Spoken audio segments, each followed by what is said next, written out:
And so without further ado, I'd love to introduce the panelists to you.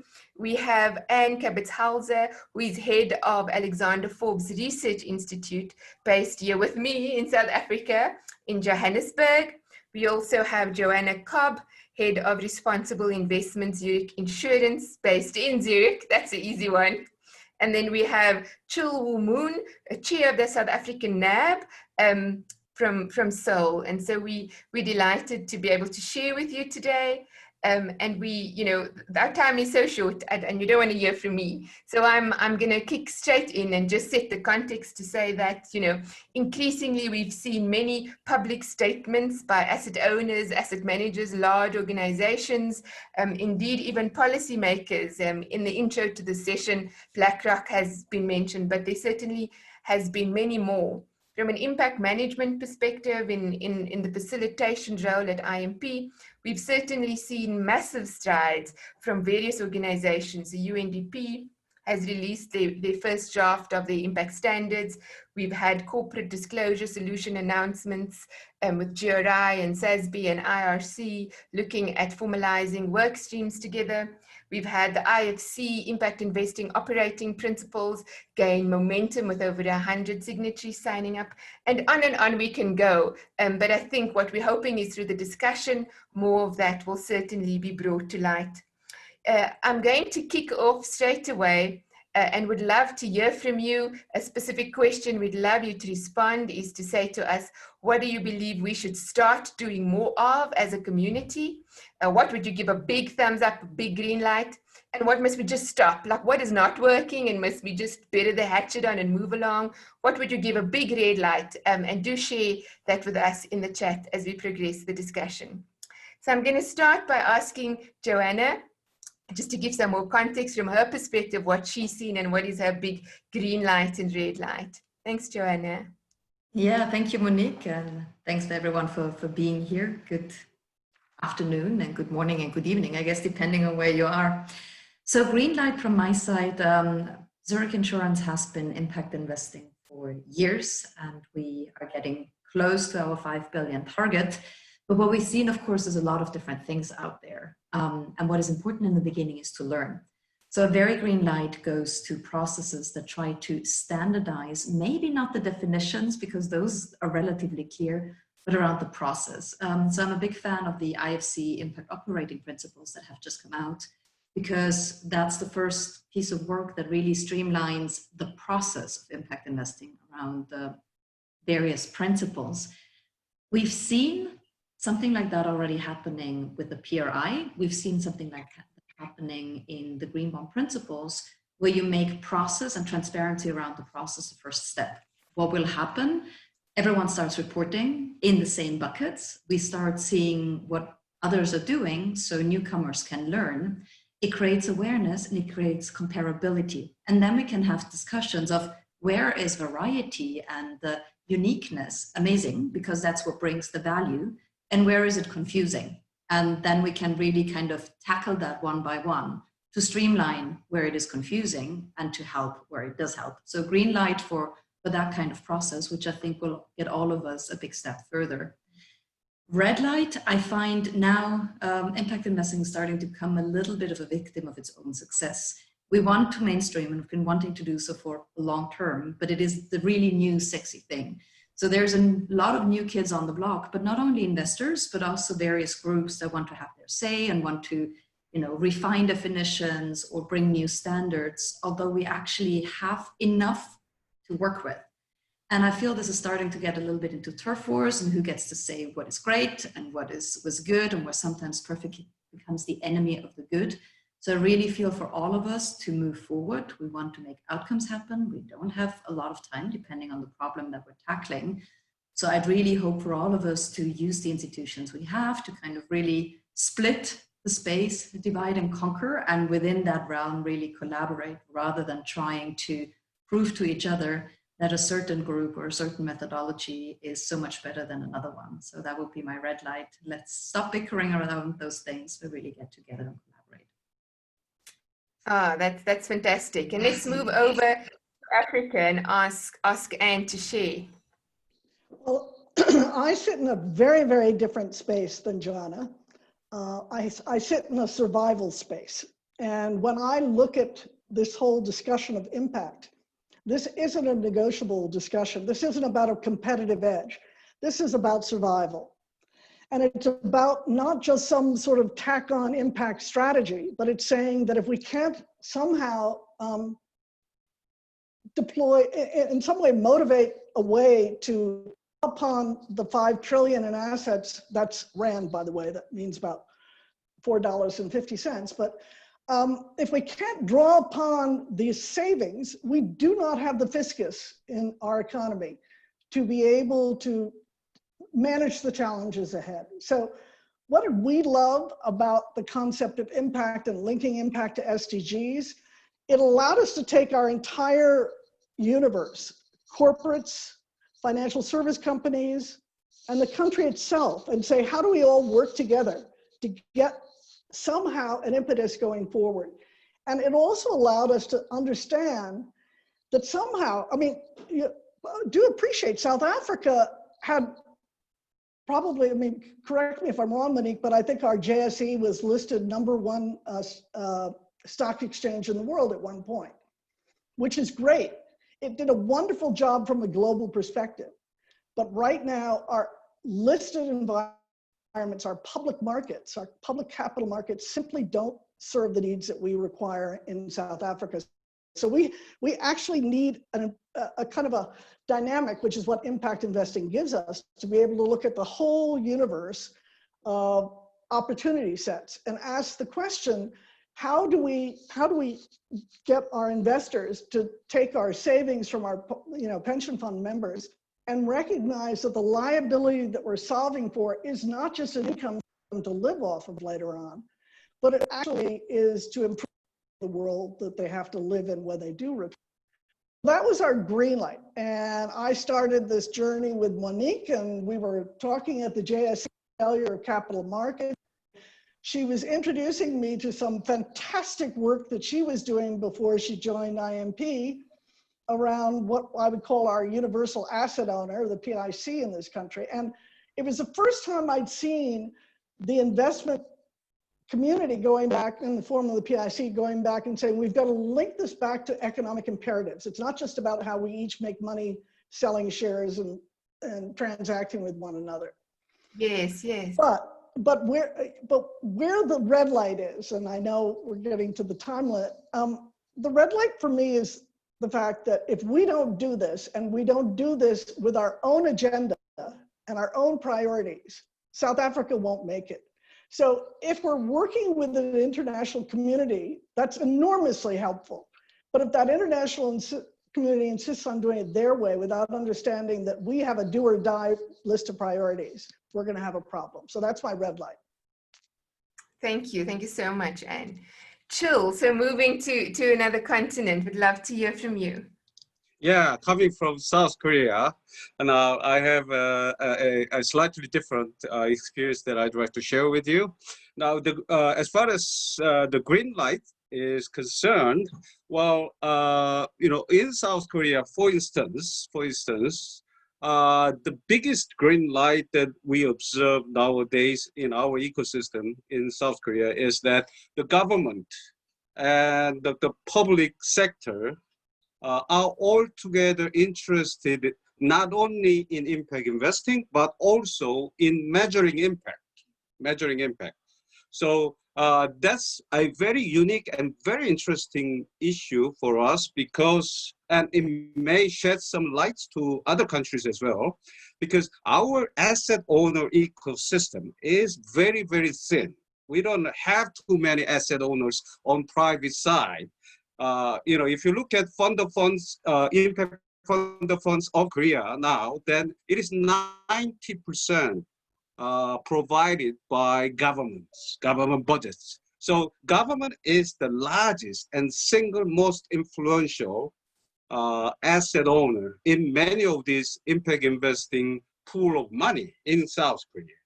Now, and that's a unique topology that we have, but very interestingly and very greenish in terms of light they are taking into this idea that they have to measure the impact, not just giving out the money, as the other some governments usually do.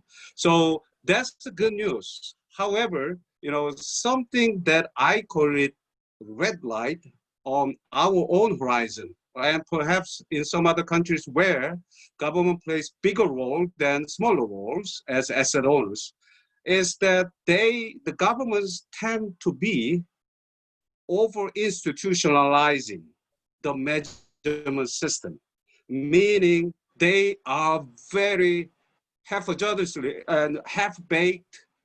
They have this half-baked way of making policies, make things in written forms, so that things are very binding. And that over-institutionalization of measurement system had happened in South Korea, and probably in some of Asian countries that I know.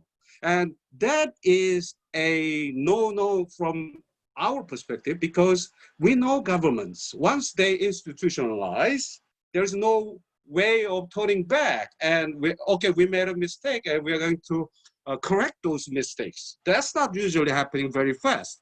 And another aspect is that once the governments make up policies with certainties and with so much of specificities, then those policies become KPIs rather than impact measurement systems.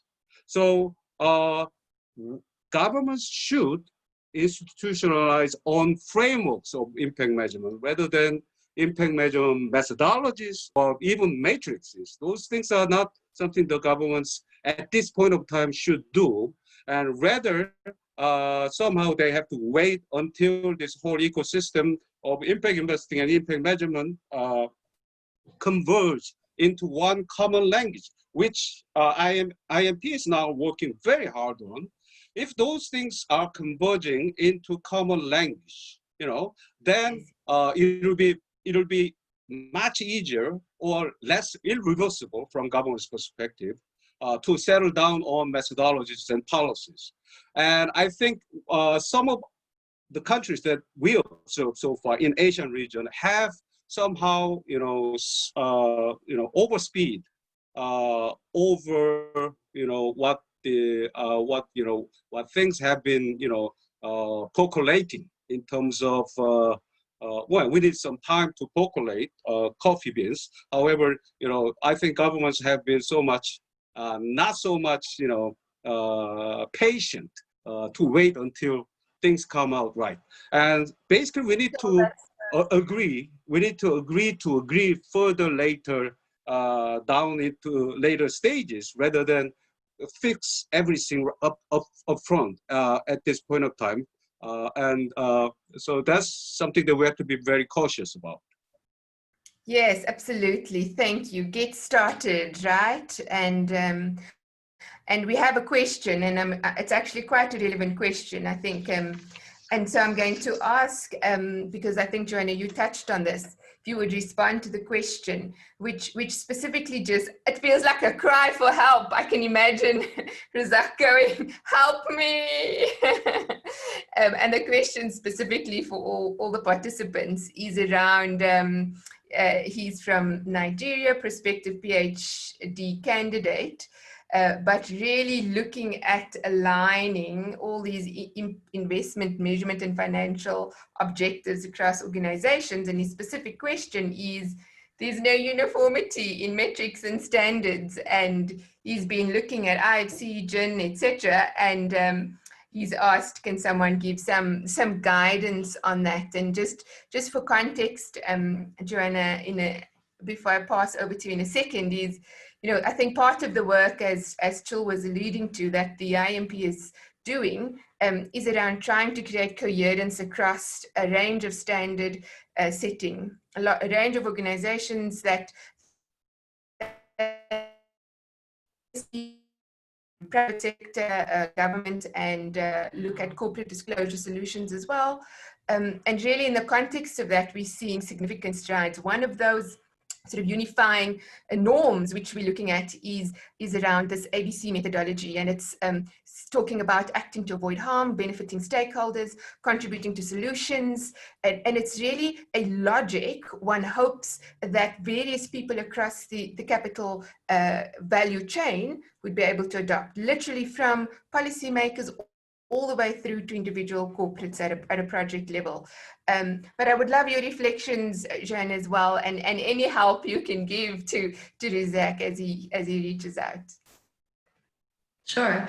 So I think, as we said, I mean, the space is getting a little bit more crowded, so I don't want to, offend anyone inherently by not mentioning them. But in our point of view, there's an ecosystem that we really rely on, and they do fit together like puzzle pieces, right? You do have the GIN, which is the Global Impact Investing Network, that brings together various investors and other actors and has defined, the definition out there of what impact investing is, and also the characteristics of an impact investor. So a lot of that is quite high level. And then of course they own IRIS, which I'll come to later. Then you have the IFC principles that speak about how the impact investing process can be standardized and how you should be transparent around it, from starting to have an objective and set impact targets, to then kind of managing the impact performance and the measurement, to thinking about how you exit investments and then really report that back, the entire value chain of the beginning of an investment to the exit, which is really useful. And then the IMP, the Impact Management Project, that comes in, just as Monique, as you mentioned, with a logic that starts from avoiding harm, which is probably not impact yet, but this logic of where we take mainstream finance to then finally the contribution, the impact investing, and how you speak about various dimensions of the things you think about when you want to do an impact investment, right? What kind of impact, which topics, who will be the beneficiary, what did you contribute as an investor, which touches on the additionality. So all of that actually fits together in what is the overall definition, the process, the measurement around dimensions, and then you come to the metrics. And the metrics really is a little bit of the biggest problem, because there we have least standards. I mean, IRIS is an amazing database, but I think you're asking about gender equality. I think in general, we're seeing that environmental metrics are easier to agree on and more mathematically, if you will, and more scientific to measure. Social, of course, sometimes gets a bit blurry in terms of what the input factors are, the outcome factors are, and how we agree around definitions, because by nature, they're often more qualitative than quantitative. So we found the same, we aggregate on one environmental proxy factor for climate change, which is CO2 avoided, and still there you can get into the weed for assumption, but it's relatively clear, and on people benefited. And then trying to find metrics there, everything and anything counts, and not at the same time. But I think the industry knows that, and especially between GIN, who owns the IRIS database, which is extremely comprehensive, and then also the IFC and HIPSO, which is the standards that most of the DFIs work with. They actually put together project groups that now kind of topic by topic will go through harmonizing those standards. So I think the work is out there.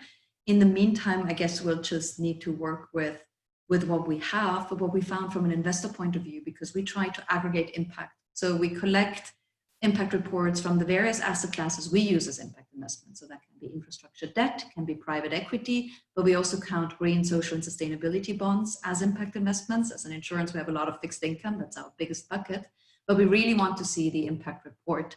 And what is important to us is we believe the deploying entity, and we trust them to be capable to define which KPI makes sense for them to measure.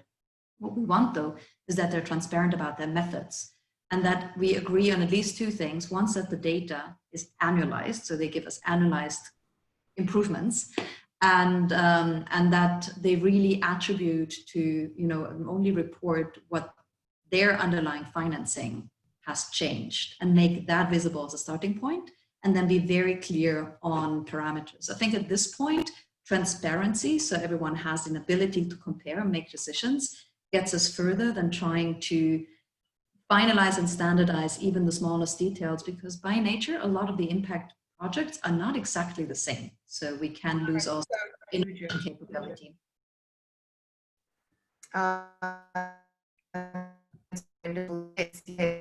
That was just a mouthful. Good thing it's recorded. Thank you so much. And because I think many people have the same cry. Chul, you have some specific questions, which I think is a bit of a different but interesting slant around, entrepreneurial lens. If you want to weigh in on that, would be great, Chul. So the specific Well, question. that's a $100 million question. It's a very good question, but we don't have particular answers to that as far as I know. That's an excellent question. Well, I think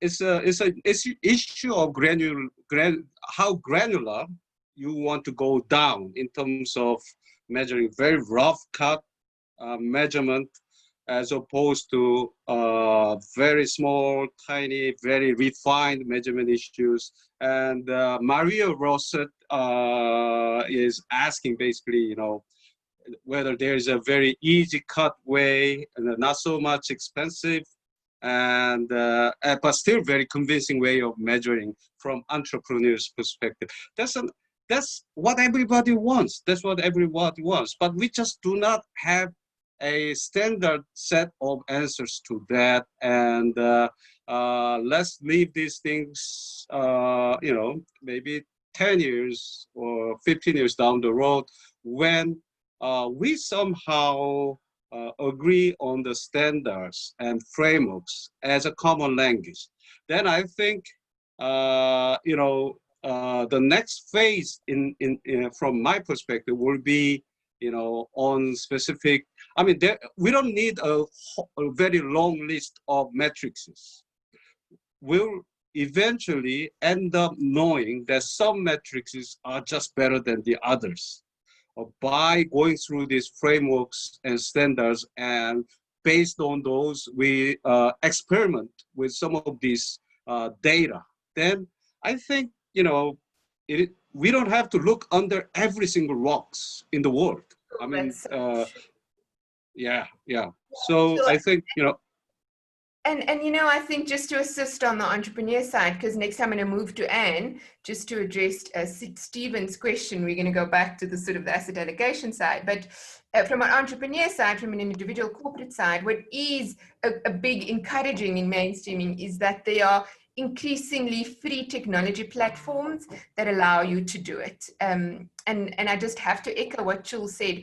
Quality over quantity, less is more. Don't feel like you need to do everything, but just be very clear about which impact areas closely align with your strategic objective of your organization, and focus on quality information around those. And as Johanna was indicating, consistently presented so people can see over time the progress that you've made. And, and again, giving some granularity, not just to what your impact objective is, but who has it benefited? Can you show numbers? Can you show the intensity? And as Johanna indicated, similar principles, not for 200 things, maybe a few indicators that are relevant for you, is how can someone investing in you wanting the impact be sure that that impact was created because you did it? So be very deliberate about just thinking through those, have a look, the 5 dimensions may help guide you on that.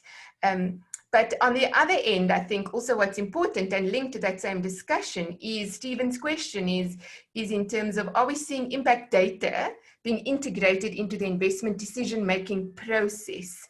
And more specifically, are we doing that in the front end of our investment decision process appropriately? And I would love, Anne, if you could respond to that.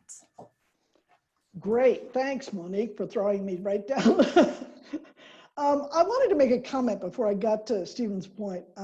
I think it's also incredibly important that we all consider the fact that we're coming with very different lenses in terms of who are we serving. I serve through pension funds, the members of my fund.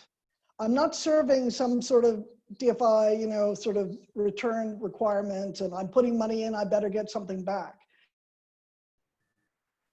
If I'm not addressing the kind of things that resonate to the members of my funds, to the South Africans on the ground, I've got a problem. And so that measurement has to somehow also come back to them as something that they can interpret. A carbon footprint is a really good example. I don't think there's many members who have any idea what the hell, those metrics mean to them. But if they know that, you know, they can't manage climate change to the extent that they don't have all their shacks burned down by felt fires every 2 years. You know, they can understand what that's all about. So we need to also make sure that we are translating to the person who owns these assets, and there are different people in these different equations, which is a challenge, which is why the other part that we have to give appreciation to, and I'm speaking here on behalf of the asset managers, is that we forget that asset managers are effectively factories, you know, and they're not particularly agile unless they're little tiny boutiques. But even there, they have tremendous investments that they make in tools, they have tremendous investments that they make in processes. And you can't just keep changing, you know, for them, what are the goal posts? So that's the other challenge that we have to try to figure out how to accommodate. I find the hardest problem of all is to change the asset managers and the asset consultants, because they've already got their standardized frameworks for doing things. And so whenever we do make these changes, we've got to ask ourselves, what is the cost of doing this? And are the people that we're talking to likely to be able to afford this? For example, in South Africa, you have a tremendous need to transform our asset management industry. And it's not just a question of getting women in, it's getting people that are more representative of the South African population running these companies. But if they set up a boutique, can they afford to, you know, buy into the kinds of systems and data that's going to be required for them to do this sort of work? And so you get these huge disconnects and laws of unintended consequences as we start to, so you have to think of this as a systems problem with all of these different actors, and where can we zero in on I have forgot what the question was that Stephen asked. What was it again? Maybe let somebody else answer it, but I wanted to get that point on the table because I think it's really important. And it's related because, and a lot of what we've been discussing is how do we ensure literally the asset allocation decision made is done with the correct lens of the impacts that those assets are having. And that's what he's asking, I think, the front end of the investment cycle. And that if that's the front end we're talking about, then we've got a huge problem, because that front end is driven by actuaries. I mean, we've had this discussion that look at asset liability modeling in these pension funds, and they're treating asset classes as though they're homogeneous entities. But in fact, what's happening is that with the evolution of the capital markets and the proliferation of different instruments, I don't even know what an asset is anymore. So what of the conversations that we're having in South Africa is maybe we break down these sort of divisions. And so the asset allocation decision is more of where do I get the biggest multiplier effect, bang for buck, on the impact in the economy that I want, versus historically the risk premium of equities to bonds was X, and therefore I want to capture that in my equation. So you're asking almost every single player in the value chain to buy into the vision so that they can start rethinking, how do I start doing that top level asset allocation? And I think what we decided in South Africa is that having the impact was a secondary decision. We were going to have a kind of a operate within the fact that we're going to have the traditional asset allocation, asset liability modeling exercise up here, and then just kind of operate in the fringes until we evolve a little further. So, but the asset allocator from the tactical point of view can take those decisions as to where to get that economic bang for buck that seems to be presenting an opportunity. I know, I heard that yes. Such an obedient panelists group.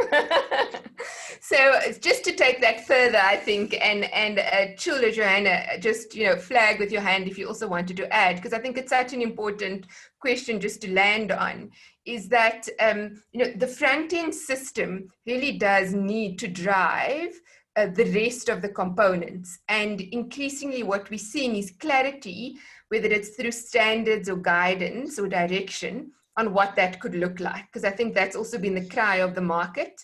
And I think, Chul, you were alluding to it earlier, is that, we do need to have a balance between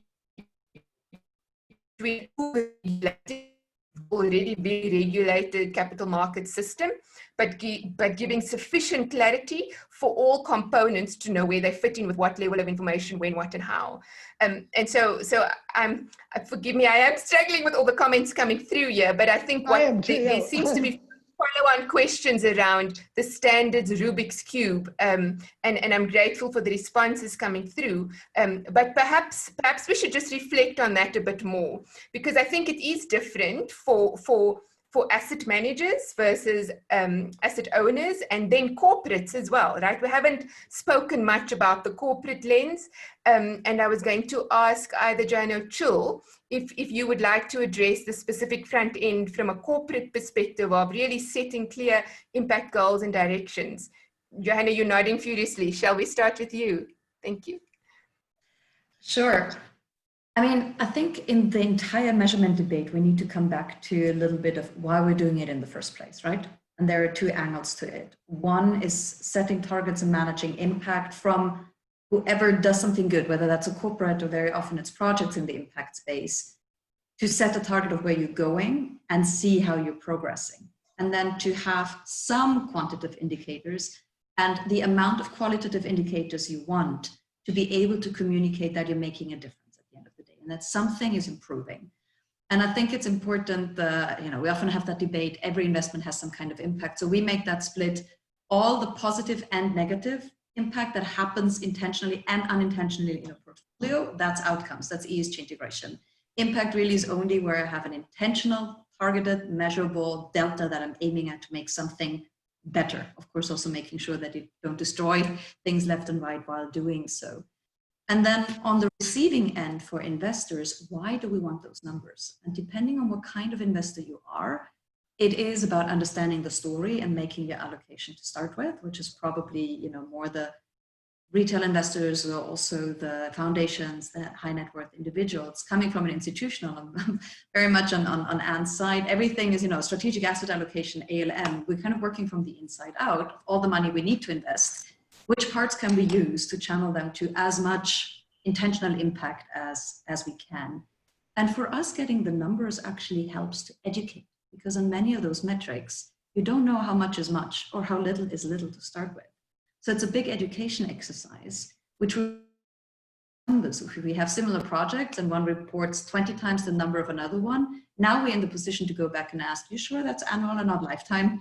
Because the numbers don't match up with the comparison we had, but that's a learning exercise for investors. And then to the degree you can and it makes sense, you will start making some decisions based on impact per dollar invested and others you won't. Example, if we do look at renewable energy projects or again, green bonds, because that is a standard we have so much, also in infrastructure, that the deepest, the most impact per dollar on CO2 avoided we see with supranationals, because they build a lot of renewable energy in Asia, and in Australia, because again, the grid mix is just so high.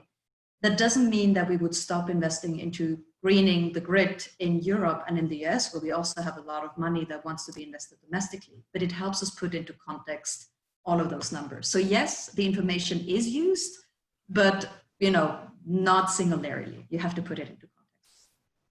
Yeah, that's such a great example. And the complexity of metrics and geographies. Chul, you wanted to comment?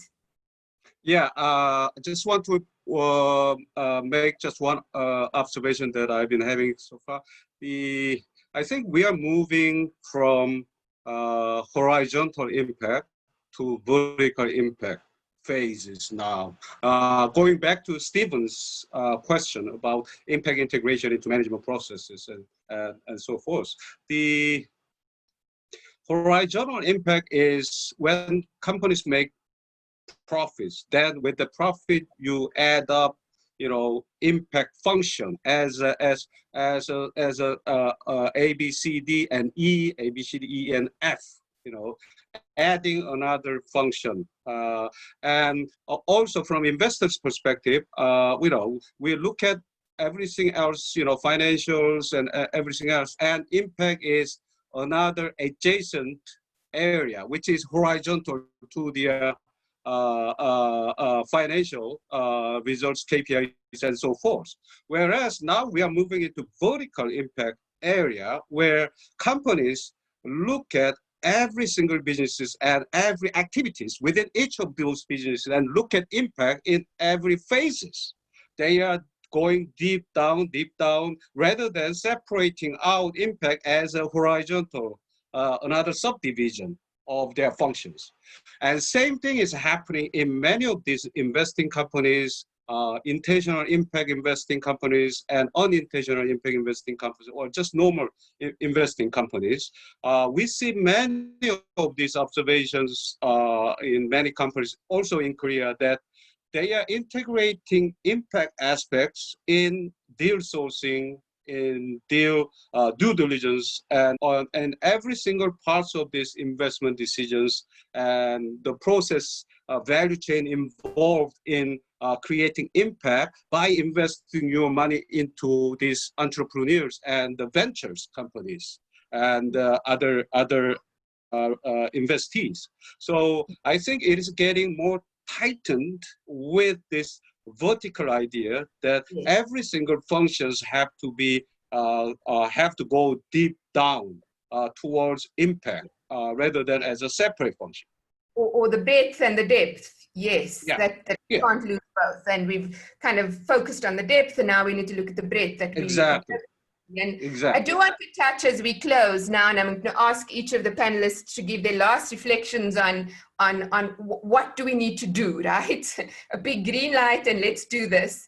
But just to conclude by saying what I think we need to bring out in this conversation, in context of what you're saying, is give clarity to a distinction between how we think about negative impacts and the positive impacts, and entrenching that in all the various aspects we do. And what we've been very encouraged with is seeing from a mainstreaming that concept, that logic being entrenched across the process now, and at different institutions. And from my perspective, I would big green like that.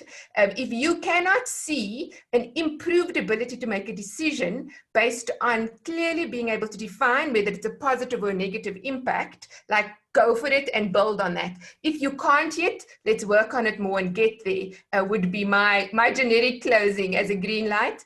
So maybe let's go in reverse order. Chul, let's start with you. What is your big green light action? 1 minute you've got to conclude. I think we need to cooperate rather than compete on different frameworks and different methodologies. Competition, is something only helpful after, we agree on basic languages. I think IMP, for instance, is a framework, which is the basic backbone of language trees, for instance. It is the Latin of measurement and frameworks, because they talk about, in big tent way, the very basic ideas. So I think it is the Latin of the whole impact measurement trees. So I think maybe IMP is just one example. I think we should start converging into one root language. Then later on, we may compete on different methodologies later on. But still, I've been always wondering whom are we serving by creating sort of so many comparative methodologies? Are we being served? Chul, am I hearing your green light is let's do more collaboration. Don't make new anything. Use what exists that's working, build on that. Got you. Thank you. Anne, over to you, your big green light. Okay. I mean, I love the collaboration aspect. It's been really refreshing to see people collaborate. The reality is they don't always do so. They still go back into their own little silos. But I also see that the most important thing here is that we're changing the conversation. And for me, it really starts with the corporation or the enterprise. And it has to do with their self-awareness. And if you can get them to be aware of the fact that they exist inside of a larger framework, and get them to be conscious and strategic about seeing the value add that they can bring. So I'm really separating impact from ESG stuff, because I see ESG as more kind of tick boxy, but I see impact as being something intentional that says, I have a position in society that I can actually start to do something with? How strategically can we think as a business that we can do that? And if you can get that right, I think that becomes very powerful because it's very specific to their industry. It's very specific to their management structure and their capabilities. And you're not imposing it on them. You're letting them solve it for themselves. And if I've learned anything is that if you impose something on people, you don't get the best answers. If you let them solve the problems themselves, you get much, much better answers. So that's what my I'm part of the hearing, shot. and your green light is, can corporates or organizations articulate your own specific impact linked to your strategy and own it and drive it? Love that. Johanna, over to you. People think about it much more. There's much more. So I guess for mainstreaming, the biggest green light is that we need to realize, this is something like a bit of a relay race. There's a value chain in impact investing, and we increase the pipeline by making sure things don't fall through the cracks in between, because something needs to start. So you have to venture the startup. You probably need a DFI or a foundation or blended finance to make it grow until it moves to the size where the big boring investors like the insurance companies come in, where it has to be regulation friendly, fit a certain size, be as plain vanilla as possible, and allow us to scale and put in a couple of million at the same time. So in between, we need to become more aware, and I think more consciously self-declare what we're interested in and find out who's left and right of your value chain, so we can kind of handle projects better. That's my great awareness of the relay. Whose baton are you taking and who you're passing on to? You don't need to solve everything, just do your bit. I love that. So we're going to conclude, and I'm just going to say there's been a million questions. Look at the Impact Alliance, Impact Classification System. Look at all the resources that's on our website, on the GSG's website, on all the organizations that's been listed. Please reach out to the GSG facilitators listed as well. And we've been so grateful for your participation. Sorry where we didn't answer your questions, but this is a community that's dying too, and don't stop reaching out until you do. Let's mainstream impact investment. Let's do what we can do more of what's right and stop doing what's not working. Thank you for your